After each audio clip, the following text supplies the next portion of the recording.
المرسلين رحمة للعالمين شفيع المذنبين أكرم الأولين والآخرين قائد الغر المحجلين حبيبنا وحبيب رب العالمين وعلى آله الطيبين الطاهرين وأصحابه الهادين المهديين المنتخبين المكرمين أما بعد فأعوذ بالله من الشيطان الرجيم بسم الله الرحمن الرحيم ألا إن أولياء الله لا خوف عليهم ولا هم يحزنون الذين آمنوا وكانوا يتقون لهم البشرى في الحياة الدنيا وفي الآخرة لا تبديل لكلمات الله ذلك هو الفوز العظيم وعن أبي هريرة رضي الله تعالى عنه قال قال رسول الله صلى الله عليه وسلم يروي عن ربي تبارك وتعالى ما تقرب إلي عبد بمثل ما افترضت عليه ولا يزال عبدي يتقرب إلي بالنوافل حتى أحبه فإذا أحببته فكنت له سمعا وبصرا ولسانا ويدا ورجلا بي يسمع وبي يبصر وبي ينطق وبي يبطش وبي يمشي صدق الله العظيم وصدق رسوله النبي الكريم إن الله وملائكته يصلون على النبي يا أيها الذين آمنوا صلوا عليه وسلموا تسليما الصلاة والسلام عليك يا سيدي يا رسول الله الصلاة والسلام عليك يا سيدي يا حبيب الله وعلى آلك وصحابك يا سيدي يا رحمة للعالمين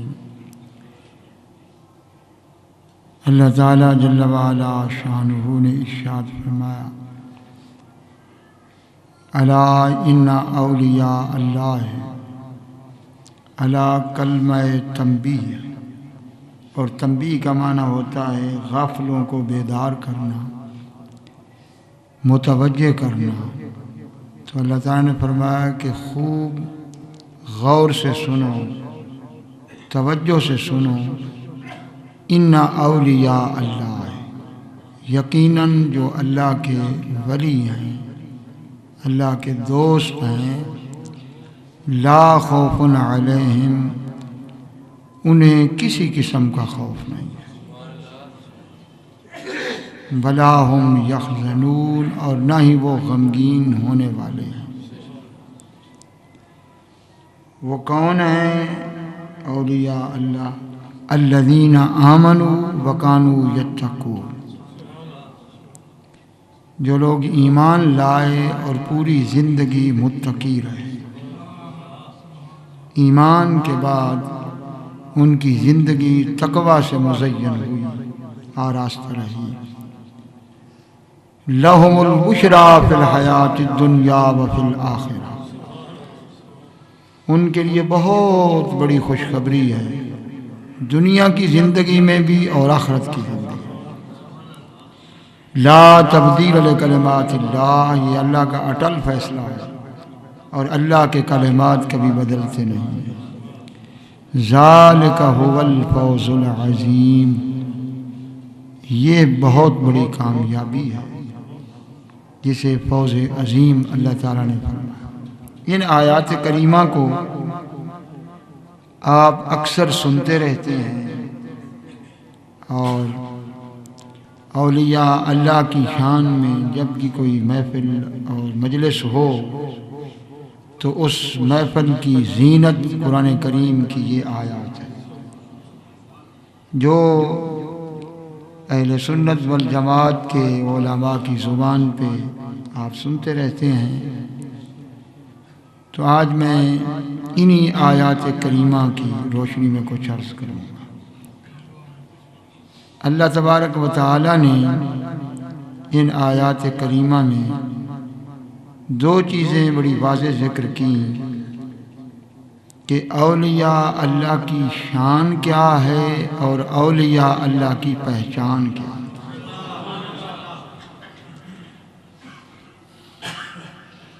شان تو ان کی یہ ہے کہ لا خوف علیہم ولا هم یحزنون، کہ انہیں ڈر نہیں۔ خوف کسے کہتے ہیں اور غم کسے کہتے ہیں؟ حزن غم کو کہتے ہیں، خوف ڈر کو کہتے ہیں۔ تو جو کچھ قرآن کریم کی لغت کی کتب میں اس کی تفصیل ہے، اس کا اجمال اور اختصار یہ ہے کہ اپنی ذات پر ناپسندیدہ خطرے کے مسلط ہونے کا نام خوف ہے۔ جیسے کسی کوئی کہتا ہے کہ مجھے شیر سے ڈر لگ رہا، مجھے اس بات کا خوف آ رہا ہے، تو اپنی ذات کے اوپر ناپسندیدہ چیز جو ہے اس کے وارد ہونے کے خطرے کا نام خوف ہے، اور کسی محبوب سے جدا ہو جانے کے خطرے کا نام غم ہے۔ کوئی یہ نہیں کہتا کہ اسے بیٹے کے مرنے کا خوف ہے، بلکہ یہی کہتے ہیں اسے بیٹے کے وصال کا غم ہے۔ غم محبوب چیز کے جدا ہونے کے ڈر کا نام ہے، خوف اپنے ہلاک اور ضائع اور ناپسندیدہ چیز کے وارد ہونے کا نام ہے۔ تو جس کا سینہ خوف الہی سے اتنا پر ہو کہ کسی اور چیز کی گنجائش ہی نہ رہے، تو اسے پھر اللہ کے علاوہ کسی کا خوف کیسے ہوگا؟ در سینہ نصیر الدین جز عشق نمی گنجن۔ حضرت محبوب الہی کی مجلس میں نصیر الدین چراغ دہلوی کو آپ نے کہا کوئی نیا کلام پیش کرو، تو انہوں نے یہ شعر پڑھا کہ در سینہ نصیر الدین جز عشق نمی گنجن، کہ نصیر الدین کے سینے میں عشق الہی اس قدر سما گیا ہے کہ کسی اور چیز کے ذرے کی گنجائش ہی نہیں رہی کہ وہ میرے سینے میں داخل ہو سکے۔ این طرف تماشا بین دریا بہوبا بندر، یہ عجیب تماشا ہے کہ پورا سمندر سمٹ کر ایک بلبلے میں آ گیا ہے، اور اس پہ محبوب الہی کو وجد ہو گیا۔ سمجھنے والے سمجھتے ہیں، اور آپ نے فرمایا کہ نصیر الدین صحیح کہتا ہے، اس کی یہی حالت ہے کہ اس کے سینے میں جز عشق الہی کے کسی اور چیز کا وجود ہی نہیں ہے۔ تو وہاں خوف کیا آئے گا جہاں اللہ کے خوف کے علاوہ کسی چیز کی گنجائش ہی نہیں رہی؟ جب اللہ تعالیٰ کا خوف اس قدر سرایت کر گیا ہے کہ کسی غیر کے خوف کی گنجائش ہی نہیں رہی، تو غیر کا خوف کیا ہوگا؟ تو یہ معنی نہیں ہے کہ جو اللہ کا ولی ہے بے خوف ہو جاتا ہے، کسی سے غلط سمجھا ہے۔ ہاں یہ ضرور ہے کہ ساری مخلوق سے بے خوف ہو جاتا ہے، مگر خالق کا خوف اس کے دل میں پورا سما جاتا ہے۔ یخافون ربہم، اللہ تعالیٰ نے ان کی شان بیان کی کہ وہ ہر وقت اپنے رب سے بہت زیادہ ڈرنے والے ہیں۔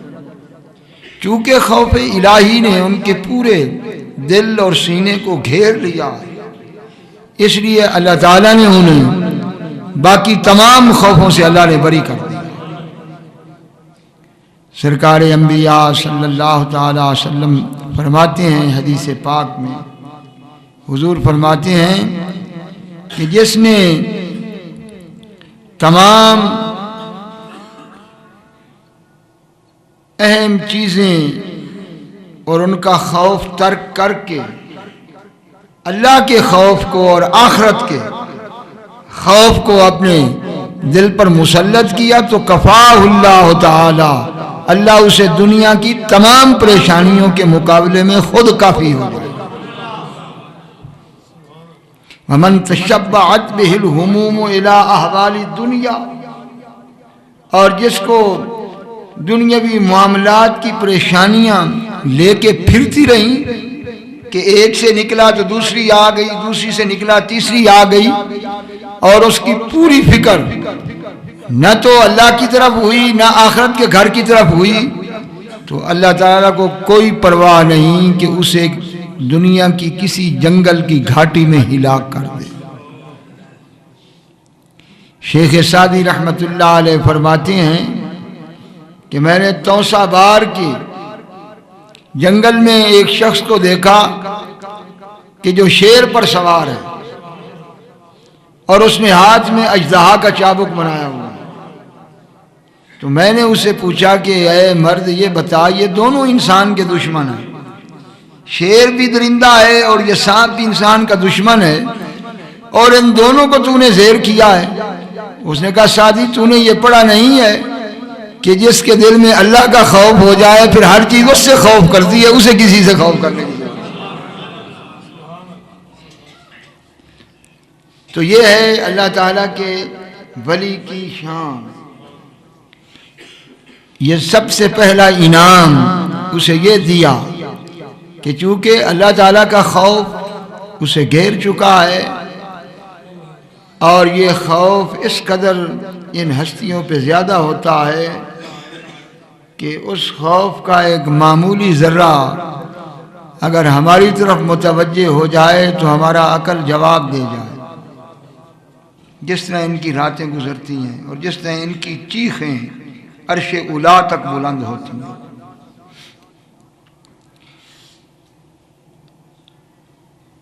اب وہ جو شان اللہ تعالیٰ نے انہیں بخشی ہے اس کے اعلان کرنے کی کیا ضرورت تھی؟ یہ تو اللہ اور ان کے درمیان معاملہ ہے۔ دیکھیں نا، کسی بندے کو خوف کسی چیز کا نہیں ہے، یہ اس کے دل کی بات ہے، اور یہ اس کی اور رب کے درمیان معاملہ تھا۔ اس کے اعلان کی کیا ضرورت تھی کہ الا ان اولیاء اللہ لا خوف علیہم، کہ سنو انسانوں، یقیناً جو اللہ کے ولی ہیں انہیں کوئی خوف نہیں۔ اس اعلان کی غرض و غایت کیا تھی؟ اس اعلان کی غرض و غایت یہ تھی کہ دنیا کی وادیوں میں تھپیڑے کھانے والوں، پریشانیوں اور آفتوں اور مصیبتوں کے طوفانوں میں سرگرداں پھرنے والوں، اگر چاہتے ہو کہ تمہیں ہر قسم کے خوف سے نجات ملی تو میرے ولیوں کے سائے میں آ جاؤ، یہ وہ مقام ہے جہاں لا خوف علیہم۔ اگر ادھر نہیں آؤ گے تو یہ کبھی تم پریشانیوں سے نہیں نکل سکو گے۔ یہ اعلان اس لیے کیا جا رہا ہے کہ انسانوں کو پتہ چل جائے کہ یہاں غم بھی مٹ جاتے ہیں، یہاں وہ چیزیں جو آنکھیں ڈال کر انسان کے مستقبل پہ اس کی نیند کو اچاٹ کر رہی ہوتی ہیں اور اس کے دل اور دماغ کو مفلوج کر رہی ہوتی ہیں، وہ ساری ٹینشنز اور ڈپریشن اور اپنے عزیزوں کی محبتوں کی غمی، فرمایا یہ ساری مٹتی ہیں تو اولیاء اللہ کے سائے میں آ جاؤ، یہاں آ کر مٹتی ہیں۔ یہ اعلان کر دیا کہ یہاں نہ خوف رہتا ہے نہ کسی قسم کا غم باقی رہتا ہے۔ ایک بات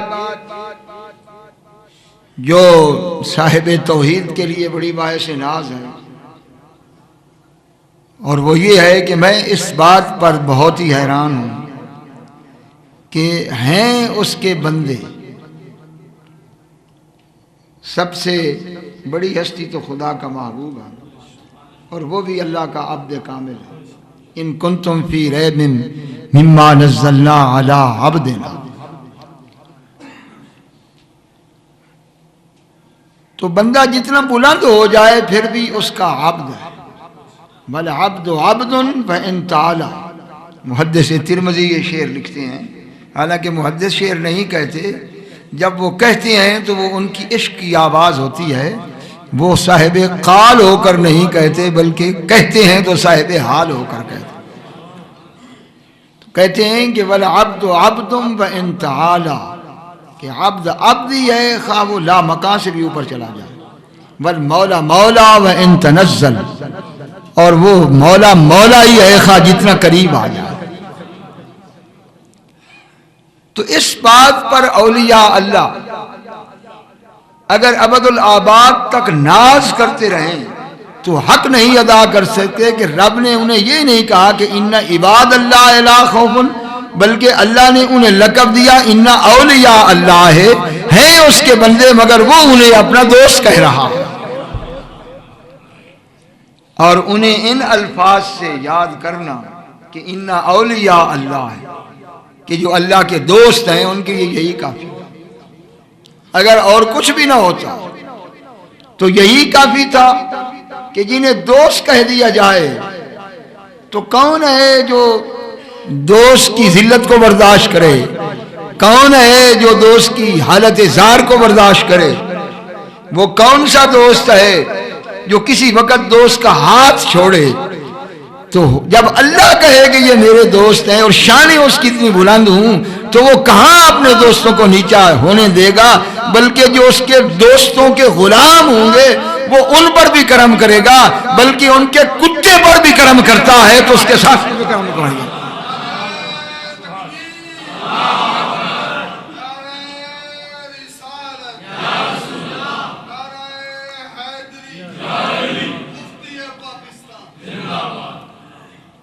وہ سب سے زیادہ لجپال ہے،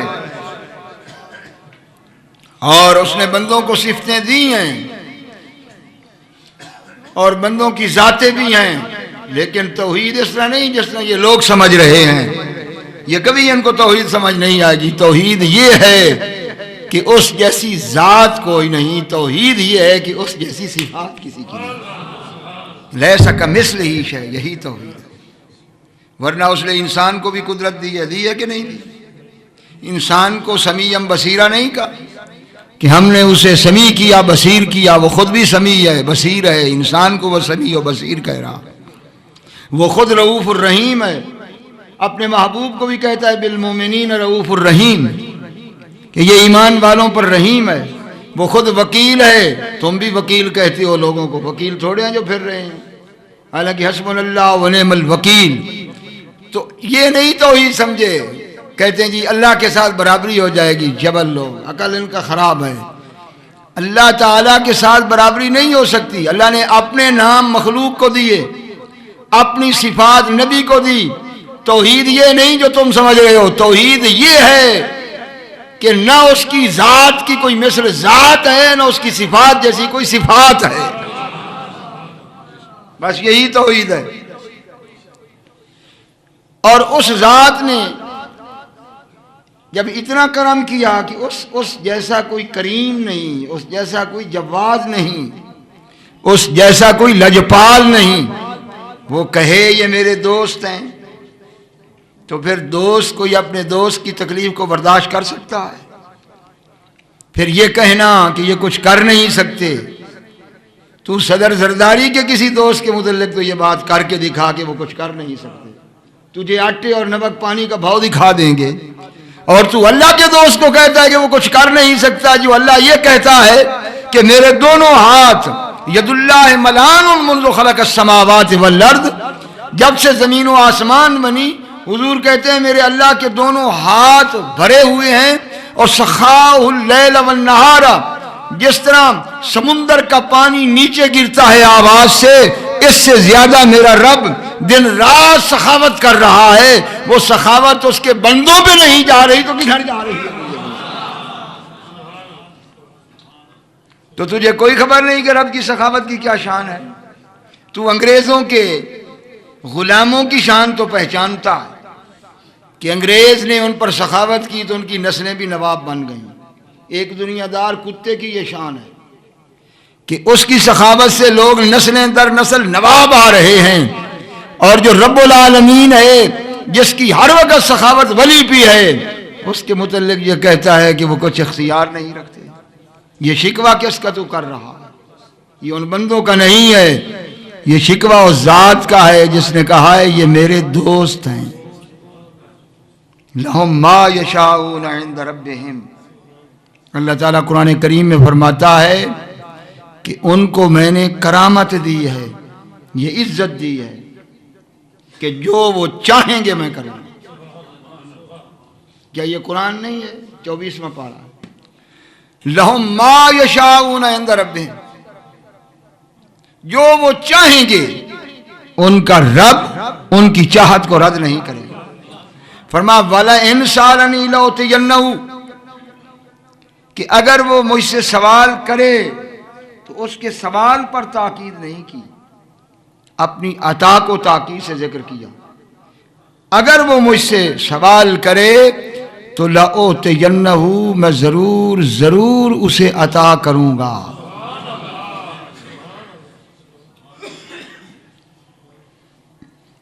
یہ قرآن کریم نے کہا کہ اگر وہ مجھ سے مانگے تو ہم کیا کہتے ہیں کہ دعا کر دیں، اور اللہ تعالیٰ کا محبوب کہتا ہے، حدیث قدسی ہے کہ اللہ فرماتا ہے کہ میرا بندہ میرے لیے ہاتھ اٹھا کے دعا کرے تو میں اسے ضرور عطا کروں۔ شیخ مجدد لکھتے ہیں، یہ تفسیر مظہری قاضی ثناء اللہ پانی پتی جو عربی میں تفسیر ہے، وہ لکھتے ہیں کہ حضرت شیخ مجدد رحمۃ اللہ علیہ بیٹھے تھے اور ان کے صاحبزادے بھی بیٹھے تھے۔ ان کے صاحبزادے ملا طاہر لاہوری کے شاگرد تھے۔ تو شیخ مجدد نے کہا کہ کمال کی بات ہے کہ کسی کا استاد مدت گزر گئی ہے پڑھاتے ہوئے، لیکن لوح محفوظ پہ اور اس کی پیشانی پہ ابھی تک بدبخت لکھا ہوا ہے۔ میں پڑھ رہا ہوں، ادھر بھی پڑھ رہا ہوں، اس کی پیشانی کو بھی پڑھ رہا ہوں، بدبخت ہے۔ تو ان کے صاحبزادے خواجہ معصوم نے عرض کی کہ حضور میرا استاد ہے، مہربانی فرمائیں۔ اب کتابیں پڑھانے والے، حروف چٹنے والے یہاں تک تو پہنچ چکے تھے کہ انہوں نے پیروں کے بیٹوں کو، صاحبزادوں کو عالم بنا دیا، مگر یہ کوئی مقام ایسا ہے جہاں حروف سے آگے کا معاملہ ہے۔ تو اس وقت صاحب تفسیر مدری لگتا ہے کہ شیخ مجدد نے ہاتھ اٹھائے، ہاتھ اٹھا کر یہ کہے کہ اللہم ان عبدک عبد القادر یقول، کہ اے اللہ تیرا بندہ شیخ عبد القادر جیلانی وہ یہ کہتا ہے کہ ان اللہ یرد القضاء بدعائی ما ابرم ما لم یبرم، کہ جب میں ہاتھ اٹھا کر رب سے مانگتا ہوں تو ٹلنے والی نہ ٹلنے والی ہر تقدیر ٹل جاتی ہے۔ یہ تیرے اس بندے کی شان ہے، اور میں بھی ایک تیرا بندہ ہوں، میں بھی تیرے دربار میں التجا کر رہا ہوں کہ اس کی پیشانی سے بدبختی کو دھو دے۔ آپ نے دعا کی اور چند لمحات کے بعد مراقبے میں گئے، اور اس کے بعد دیکھا کہ الحمدللہ لوح محفوظ پہ بھی تقدیر بدل گئی ہے اور اس کی پیشانی کے اندر بھی نیک بختی ثبت ہو گئی ہے۔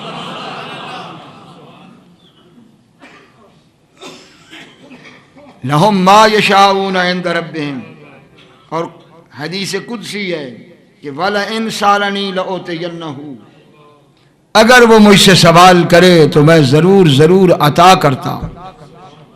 تو اگر پیران پیر نے کسی کے لیے سوال کر دیا کہ یہ چور میرے گھر آیا ہے،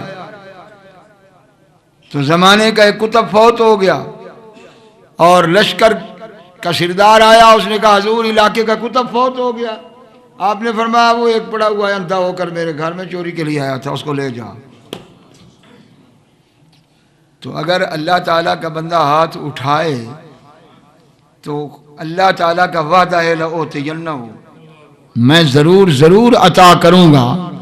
تو اس حدیث کا کیا جواب دو گے جب اللہ وعدہ فرما رہا کہ وہ سوال کرے تو میں اس کے سوال کو رد نہیں کروں گا؟ یہی وہ شان ہے جو مقام ولایت کے اندر ہے، اور اس کو کرامت کہتے ہیں کہ وہ اللہ تعالیٰ کا اتنا قریب ہو چکا ہے کہ جب بھی وہ اللہ سے التجا کرے گا اس کی شان ولایت یہ ہے کہ اللہ اس کے سوال کو رد نہیں فرماتا۔ صاحب سبع سنابل لکھتے ہیں کہ غوث بہاول حق زکریا ملتانی اور خواجہ فرید الدین گنج شکر اور سید عثمان مروندی، یہ تینوں یہاں سے انہوں نے سفر کیا اور بغداد کا ارادہ کیا. گئے اس نیت سے تھے کہ بغداد جا کر شیخ الشیوخ شیخ شہاب الدین سہروردی کے ہاتھ پر بیعت کریں.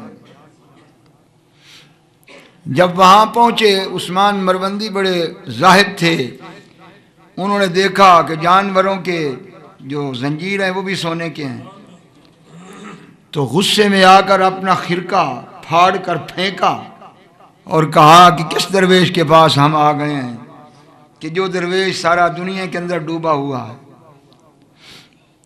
خیر باقی حضرات نے کہا کہ درویشوں کے معاملے میں تھوڑا سا حوصلہ کرنا چاہیے.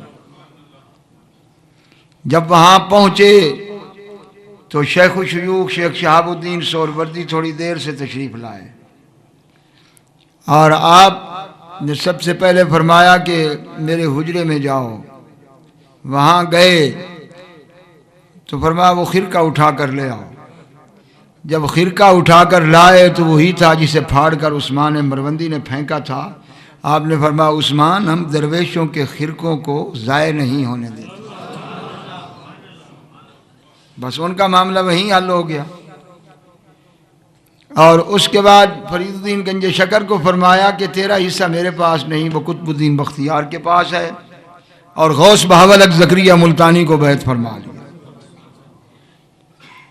اور اس کے بعد کہا کہ میرے پاس آج تم نے قیام کرنا.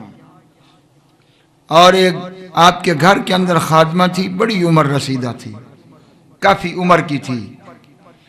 اس کو فرمایا کہ یہ بڑے پاک لوگ میرے پاس آج آئے ہیں اور ان کو کھانا کھلانے سے پہلے ہاتھ دھونے کے لیے پانی تم نے لانا ہے. تو سب سے پہلی باری فرید الدین گنج شکر کی آئی. یہ لکھ رہا ہے سبع سنابل 500 سال پہلے کی کتاب ہے، اس دور کی نہیں ہے. تو فرید الدین گنج شکر ہاتھ دھوتے رہے، ایک لوٹا بھی گیا، دوسرا لوٹا بھی گیا، تیسرا لوٹا بھی پانی کا لگ گیا. اب غوث صاحب بڑی غصے سے دیکھتے رہے کہ عجیب معاملہ ہے، ہاتھ دھونے کے لیے 4 لوٹے لگ رہے ہیں. خیر کافی دیر کے بعد آپ کے ہاتھ دھلے، پھر ان کی باری آئی، جلدی جلدی فارغ ہو گئے. جب کھانے پہ بیٹھے تو دونوں نے کہا کہ فرید الدین یہ کیا تم نے کیا کہ بیچاری بڑھیا حضرت کا حکم پہ آئی تھی، تو نے تھکا دیا اس کو کہ 4 لوٹے پانی کے دھو دیے. فرمایا اصل بات یہ تھی کہ میں نے دیکھا اس کی پیشانی پہ بھی بدبختی ہے، لوح محفوظ پہ بھی بدبختی نہیں.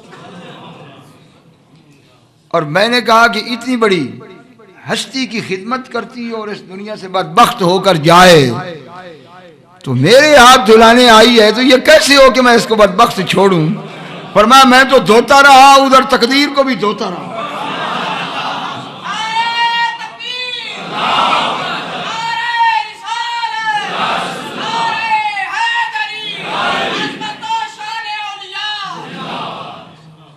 تو جب ادھر سے بھی مٹ گیا ادھر سے بھی مٹ گیا تو اس کے بعد میرے تو ہاتھ دھلے، میں اپنے ہاتھ نہیں دھوتا رہا، میں تو اس کی تقدیر کو دھوتا رہا ہوں. یہ کہانیاں نہیں ہیں، یہ حقائق ہیں.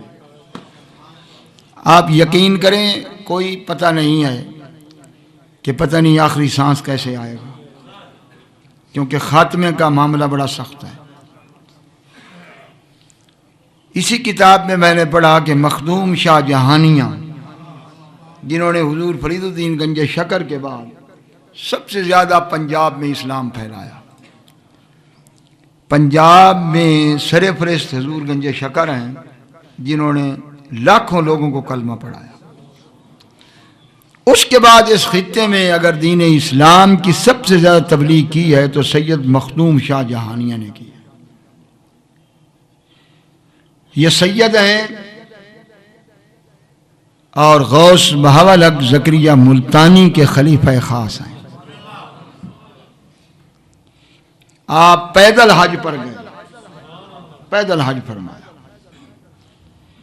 اور جب مدینہ طیبہ میں پہنچے تو سفر کی وجہ سے کپڑے بھی میلے کچیلے تھے اور چہرے کا رنگ بھی بدل گیا تھا، رنگ ذرا سفیدی کی بجائے تھوڑا سا گندم گوں ہو گیا۔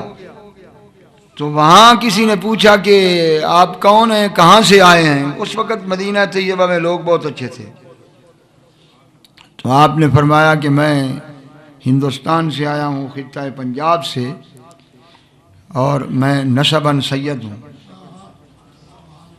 انہوں نے کہا کہ جھوٹ نہ بول، سید کبھی ایسے چہرے والا ہوتا ہے جیسے تیرا چہرہ ہے؟ تو آپ نے فرمایا کہ میں اپنے نسب کو تو غیر نسب کی طرف نہیں لے جا سکتا، اگرچہ بڑا گنہگار ہوں لیکن میرا نسب حضور کی اولاد میں سے ہے، تو میں کیسے کہوں کہ میں نہیں ہوں؟ یہ میں کہہ سکتا ہوں اپنی زبان سے۔ تو انہوں نے کہا پھر کیا نشانی ہے؟ انہوں نے کہا آ جاؤ اگر نشانی دیکھنا چاہتے ہو۔ تو آپ نے ہاتھ باندھ کر حضور کے روضہ اطہر کے سامنے کہا الصلاۃ والسلام علیک یا رسول اللہ، تو اندر سے بآواز بلند آواز آئی وعلیکم السلام یا بنیا، اے میرے بیٹے تجھ پر بھی سلام ہو۔ اس کے بعد وہ اہل مدینہ قدموں پہ گرے پڑے تھے اور ان کے پاؤں چوم رہے تھے۔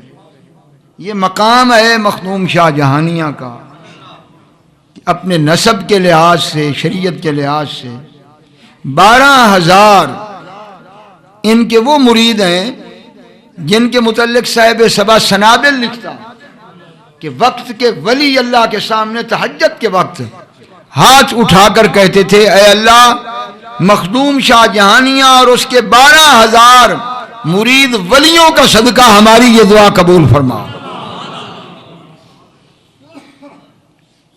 اور ان کے متعلق میں نے یہ پڑھا کہ انہوں نے اپنے وقت خاص میں اللہ تعالیٰ سے التجا کی کہ اللہ میرا خاتمہ بالخیر یقینی ہو۔ یہ ڈر ہر ایک پہ ہے، ہر ایک پہ ہے، صحابہ کرام سب سے زیادہ ڈرتے تھے۔ تو اللہ تعالیٰ نے فرمایا کہ الہام کیا کہ اے مخدوم اگر چاہتے ہو کہ تمہارا خاتمہ بالخیر ہو تو اس وقت سلسلہ چشتیہ کا سلطان شیخ مینا ہے، اس کو جا کر عرض کر اگر اس کے ہاتھ اٹھ گئے تو میں تیرا خاتمہ خیر کر دوں گا۔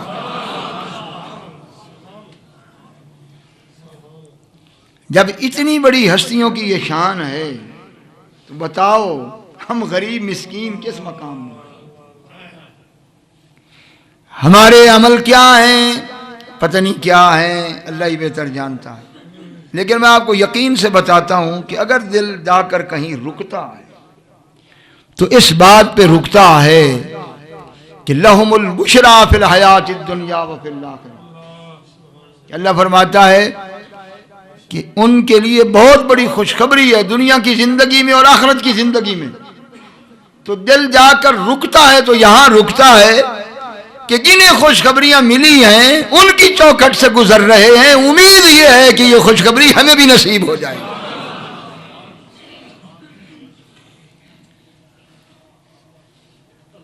میں نے تذکرہ خواجہ خواجگان حضور خواجہ معین الدین چشتی اجمیری اس میں پڑھا کہ آپ فرماتے ہیں کہ میرے شیخ مجھے کعبہ شریف میں لے گئے اور کعبہ کے سامنے خواجہ عثمان ہارونی نے ہاتھ اٹھا کر اللہ سے عرض کی کہ اے اللہ میں تیرے دربار میں معین الدین کو لے آیا، یہ میری کمائی ہے۔ تو آپ فرماتے ہیں کہ کعبہ کے چاروں کونوں سے آواز آئی کہ ہم نے اسے قبول کیا۔ ان ہستیوں کے تقوی اور زہد کو پڑھو تو آپ سوچ ہی نہیں سکتے 70 سال تک خواجہ معین الدین اجمیری فرماتے ہیں میں نے پیٹھ زمین پر نہیں لگا، 70 سال تک میں لیٹا نہیں کہ بے ادبی ہے بادشاہ کے سامنے غلام کیسے لیٹے، اتنی مراقبہ کی شان حاصل تھی کہ 70 سال لیٹے نہیں اور روزے سے رہے اور ختم قرآن ہر رات کیا، اتنا مجاہدہ کیا، لیکن فرمایا وہ مجاہدہ تھا، روشنی اس دن ملی جس دن میرے پیر نے میرا ہاتھ پکڑا۔ جنید بغدادی کی مسجد جنیدیہ بغداد میں میرا پیر بیٹھا تھا، اور جب میں نے بیعت کی تو تحت الثری سے لامکان تک ہر چیز مجھ پر روشن ہو گئی، اور وہی پیر لے کے گیا، اور کعبہ شریف سے آواز آئی ہم نے اسے قبول کر لیا۔ فرمایا پھر مجھے میرا پیر مدینہ شریف لے کے گیا، اور سرکار انبیاء صلی اللہ علیہ وسلم کے روضہ اطہر پر مجھے کہا معین الدین محبت اور ادب سے سلام پیش کرو، تو میں نے دستبستہ سلام پیش کیا، الصلاۃ والسلام علیک یا رسول اللہ، تو آواز آئی وعلیکم السلام یا سلطان المشائخ البر والبحر۔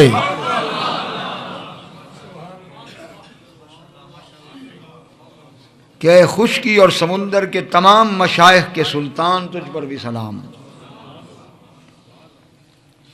فرماتے ہیں انہی اسنا میں ایک دفعہ کعبہ شریف میں مصروف عبادت تھا، اور اس اولیاء اللہ کے ذکر کی کیفیت یہ ناممکن ہے کہ میں بیان کروں، یہاں بڑی لذت ہے، اور اس عالم کون و فساد کی تنگ کوٹھڑی سے جب کوئی نکلتا ہے مقام قرب کی طرف تو نسیم رحمت الہی کی ہوائیں چلتی ہیں، اور ان ٹوٹے ہوئے دلوں کو شگفتہ پھول بنا کے رکھ دو۔ دم عارف نسیم صبح و دم ہے، اسی سے ریشہ ماں نام نم ہے، اگر کوئی شعیب آئے میسر شبانی سے کلیمی 2 قدم ہے۔ اللہ تعالی ہم سب کو یہ اپنے ذکر کی لذت نصیب فرمائے۔ جتنی معرفت ہوتی ہے اتنی لذت ہوتی ہے ذکر کے اندر، تو اللہ تعالی معرفت دے، ان گونگے بہر و ڈوروں کی طرح زبان ہلانا نہ ہو، تاکہ اس کے ذکر کی لذت نصیب ہو۔ ایک صوفی کہتا ہے وَذِكْرُكَ لِلْمُشْتَاقِ خَيْرُ شَرَابِي وَكُلُّ شَرَابٍ غَيْرُهُ كَشَرَابِي۔ اے میرے محبوب حقیقی، سب سے بہترین شراب تو تیرے عاشق کے لیے تیرا ذکر ہے، اور تیرے ذکر کے علاوہ جتنی لذتیں ہیں وہ دھوکہ ہے۔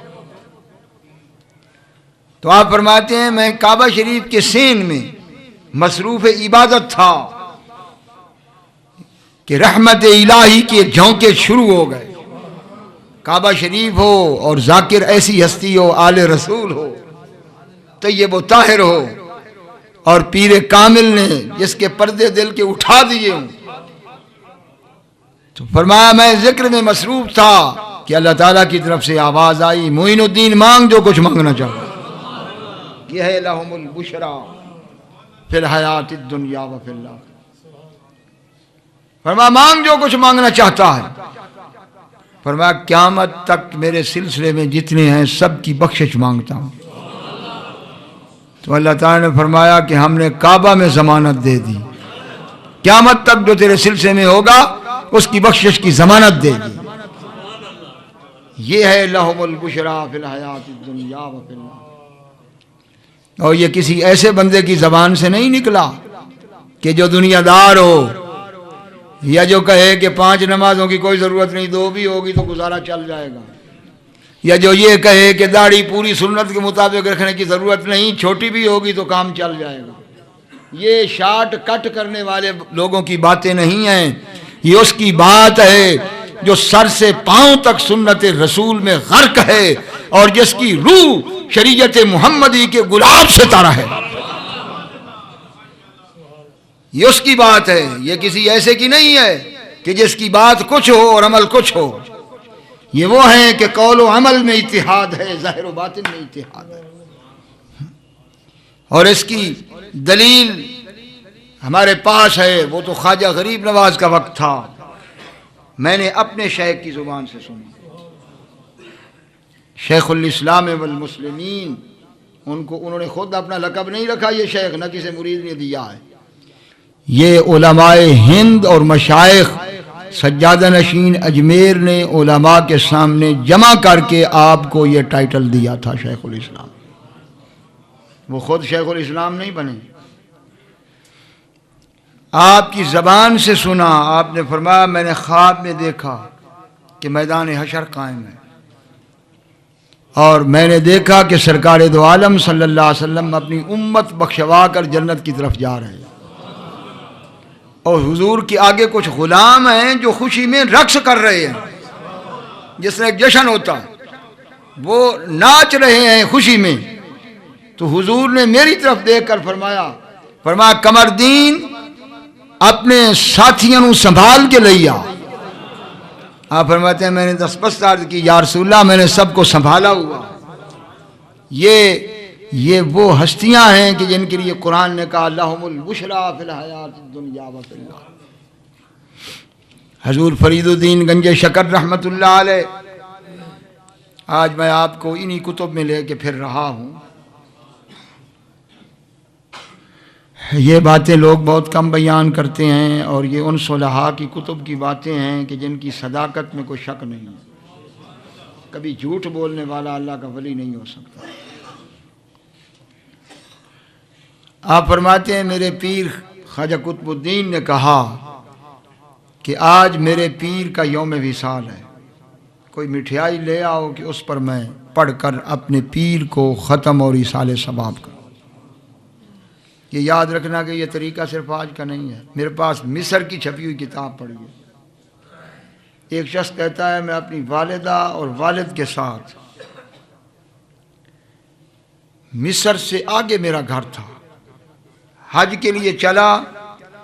اس زمانے میں سواریاں صرف اونٹ ہوتے تھے، ان پر سفر ہوتا تھا اور کوئی سواری نہیں تھی. تو وبا پڑی اور اکثر حاجیوں کی سواریاں مر گئیں. میرے پاس 2 سواریاں تھیں، مدینہ شریف پہنچ کر دونوں مر گئیں. اب نہ میرے پاس طاقت تھی کہ میں کوئی سواری مزید خرید سکوں، اور نہ اتنا زیادہ راہ تھا کہ میں کرایہ دے کر اپنے گھر واپس جا سکوں. انتہائی پریشان ہوا. تو میں نے ایک بزرگ تھے جن کو میں جانتا تھا، ان سے میں نے اپنی حالت زار کا ذکر کیا. تو انہوں نے فرمایا کہ حضرت امیر حمزہ کی قبر پر جاؤ، سید الشہداء امیر حمزہ کی قبر پر جاؤ، اور جتنا کچھ قرآن کریم تم آسانی سے پڑھ سکتے ہو اتنا پڑھ کر انہیں ہدیہ کرو، اور اس کے بعد اپنی ساری کہانی ان سے ذکر کر دو.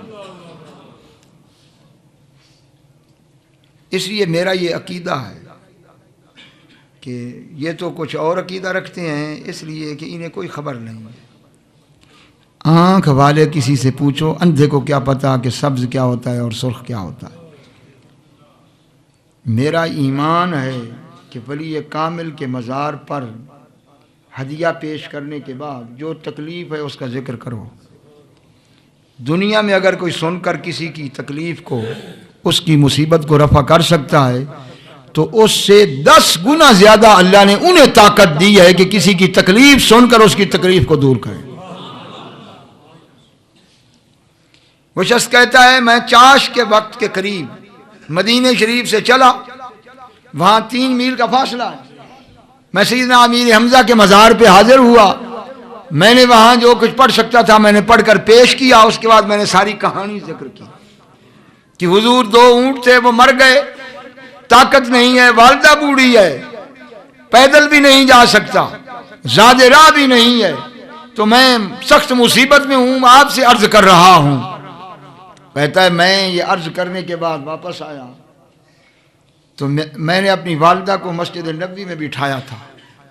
واپس آیا تو میری والدہ نے کہا کہ ایک بزرگ آئے ہیں، کافی بڑا قد ہے ان کا، سفید داڑھی ہے، وہ پوچھ رہے تھے کہ احمد کدھر گیا ہے. تو میں نے کہا وہ اب کہاں ہے؟ تو کہنے لگے انہوں نے کہا ہے کہ میں مسجد نبی سے باہر ہوں گا. کہتے ہیں میں آیا اور میں نے جب ان کی شخصیت اور ان کے نور کو دیکھا تو میں نے ان کے ہاتھ چومے. یہ لفظ کتاب کے ہیں، میں اپنی طرف سے کچھ نہیں کہہ رہا۔ میں نے اپنے ہاتھ چومے اور انہوں نے کہا ہاں کیا مسئلہ ہے؟ میں نے کہا جی یہ مسئلہ۔ کہنے لگے ادھر آؤ۔ مجھے لے گئے خیمے میں اور ایک بندے کو آواز دی، وہ اندر سے باہر آ گیا۔ کہنے لگے یہ دونوں میرے مہمان ہیں، ان کو تو نے سواری پہ بٹھانا ہے اور ان کا جتنی اجرت ہے وہ میں نے دینی ہے، اور ان کو تو نے رستے میں نہیں چھوڑنا، بوڑھی اس کی والدہ ہے، ان کو مصر میں ان کے گھر کی کٹیا تک لے جانا ہے۔ کہتے اس شخص نے مجھے سوار کیا، وہ ہستی وہاں سے جدا ہوئی، سوار کیا اس نے اور مجھے وہ لے کر گیا جہاں میرا گھر تھا۔ گھر کے دروازے پہ پہنچ کر اس نے کہا کہ آپ ذرا گھر میں جائیں، میں نماز پڑھ لوں۔ میں گھر میں گیا، تھوڑی دیر انتظار کیا کہ نماز پڑھ کے آ جائیں گے، تو میں نکلا تو وہاں نہ سواری تھی نہ وہ تھے۔ تو لوگوں سے میں نے پوچھا کہ اس علاقے میں، انہوں نے کہا کہ یہ بندہ نہ ہم اسے جانتے ہیں نہ کبھی یہاں سواری آئی ہے، ہمیں یہ بات سمجھ نہیں آ رہی۔ تو کہتے ہیں میں نے اسی شیخ سے ذکر کیا جو وہاں مسجد نبوی میں ملے تھے، تو انہوں نے کہا کہ تجھے خبر نہیں ہے کہ یہ کون ہستی تھی؟ یہ خود امیر حمزہ تھے جنہوں نے سارا تیرا انتظام کیا۔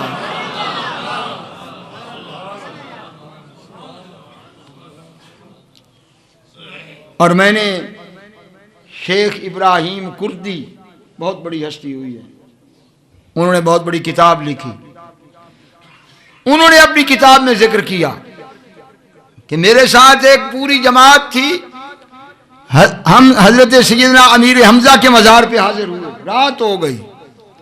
تو جب رات سخت تاریک ہو گئی تو سب قافلے نے کہا کہ اب یہ وقت نہیں ہے، یہیں قیام کرو، کیونکہ اس وقت بدو بہت زیادہ لوٹ لیتے تھے، رستے جو تھے خطرناک تھے۔ تو ابراہیم کردی کہتے ہیں میں نوجوان تھا، تو میں نے انہیں کہا کہ ٹھیک ہے تم لوگ آرام سے سو جاؤ اور میں پہرا دے رہا ہوں۔ جب نصف شب تک میں نے پہرا دیا تو میں نے دیکھا کہ ایک گھوڑ سوار ہے جو پورے میرے اس ایریے کے ارد گرد چکر لگا رہا ہے۔ میں نے کہا یہ ہے تو معاملہ خطرناک، لیکن بہرحال میں اسے چھیڑتا نہیں، جب قریب آیا تو دیکھوں گا۔ 2-3 چکر لگانے کے بعد وہ سیدھا میرے پاس آ گیا۔ تو اس نے مجھے آ کر کہا کہ الا توزینی بحراست کا الا انا احرسک، تو مجھے یہاں تکلیف دینے آیا ہے؟ تو سمجھتا نہیں کہ میں ہی تو امیر حمزہ ہوں اور میں خود تمہاری نگہبانی کر رہا ہوں، تو یہاں چوکیداری کر کے مجھے تکلیف دے رہا ہے؟ سو جا فرمایا، میں خود موجود ہوں اور نگہبانی کرنے کے لیے تیار ہوں۔ یہ تو اس ہستی کی شان ہے جو سید الشہداء ہے، تو اس محبوب کا کیا مقام ہے جو سید الانبیاء ہے۔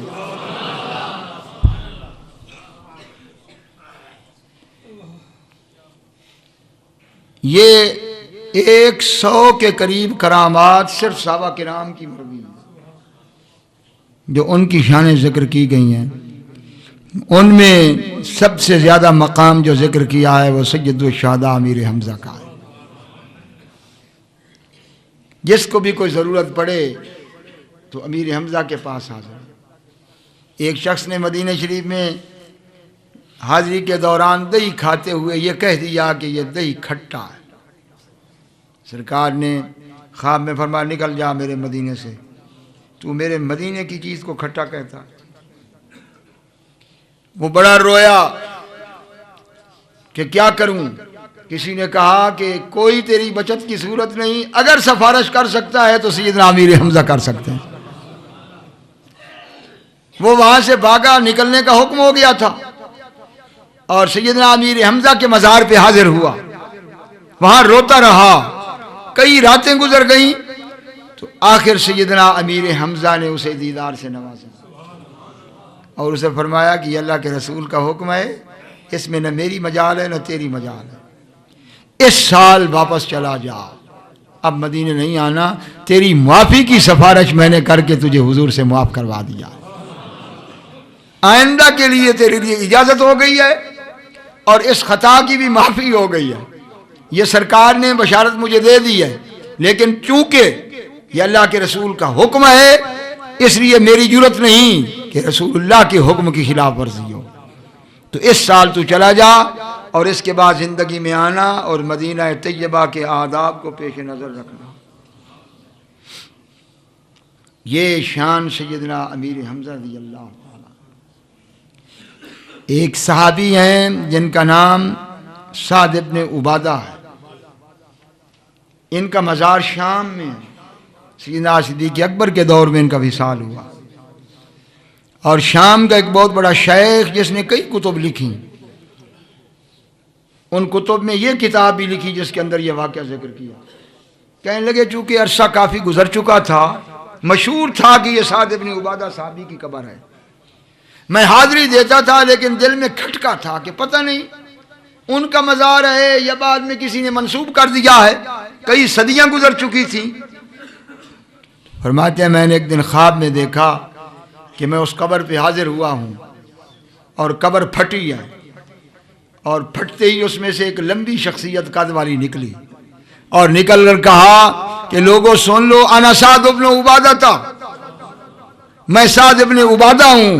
کہتے ہیں اس دن کے بعد مجھے یہ مشاہدہ ہو گیا کہ یہ شک میرا غلط تھا، صاحب مزار بھی جان رہا تھا کہ اس کے دل میں کیا چیز کھٹک رہی ہے۔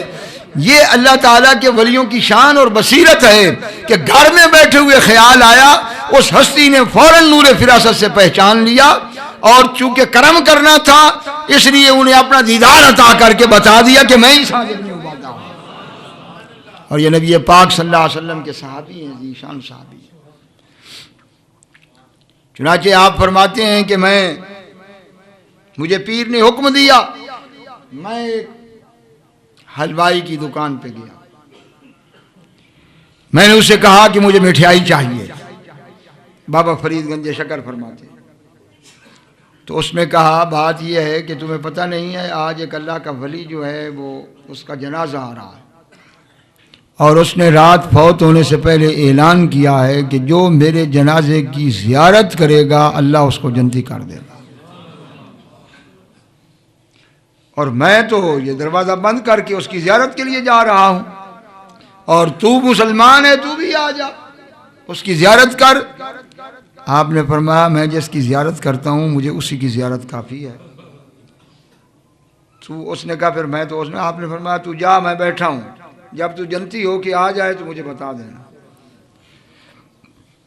چنانچہ وہ جنازہ گزرا، لوگوں نے زیارت کی، جب بابا صاحب کے قریب آئے تو آپ نے چادر لے کر رخ ادھر کر دیا۔ خیر وہ فارغ ہوا، اس نے آ کر مٹھائی دی، آپ لے کر قطب الدین بختیار کاکی کے پاس گئے، فرمایا فرید اتنی دیر تو نے کر دی، سارا ماجرا ذکر کیا، حضور یہ تھا، فرمایا پھر تو نے اس کی زیارت کی؟ تو کہنے لگے حضور میں ان کی زیارت کیوں کرتا، مجھے تو وہ مقام چاہیے جہاں آپ کی ذات ہو۔ تو آپ نے فرمایا کہ یہ کمال تو ہے کہ جس نے زیارت کی یقیناً وہ جنتی ہے، لیکن یہ کوئی اتنا بڑا کمال تو نہ ہوا، وہی جنتی ہوئے جنہوں نے زیارت کی۔ فرید الدین تجھے اللہ اس مقام پر پہنچائے گا کہ قیامت تک تیری گلی سے جو گزرتا رہے گا وہ جنتی ہو جائے گا۔